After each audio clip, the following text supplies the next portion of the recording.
So I've been here before at the Energy Day event, way before COVID, back in 2013, 14, and 15 actually.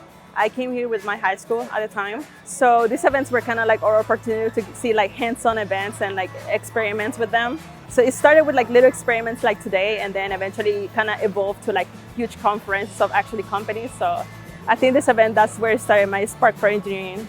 So one of the things that I remember that kind of woke up that curiosity in me about engineering was seeing there were two companies. One of them was Chevron, the other one was NASA. So the Chevron one, I remember we saw experiments and kind of demonstrated how the oil and gas get separated and they get processed. And then for NASA was the different opportunities they have for high school students, like little programs that they have in workshops. And I remember thinking like, how awesome was that to see it? And I remember thinking, I want to be an engineer, but I didn't know what at the time. But those two companies kind of like set food for me to actually go into like my engineering specialty. So today I was able to have an opportunity to volunteer here at the van again at the Energy. The difference was that before I was just a student being invited to explore.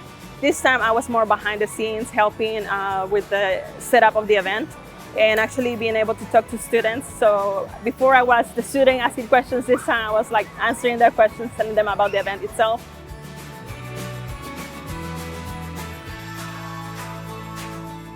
The feeling I get when I see these kids come to Energy Day and remembering that I used to be one of them and realizing that now as a college student, I get to help them and spark their curiosity. It just fills me with joy and proudness because I know many kids right now might not think much of it at the event yet, but eventually it sticks with you. And I hope that to see these kids again back, just like me, to come either volunteer or who knows, maybe be part of these companies and come on and do experiments for other children like them.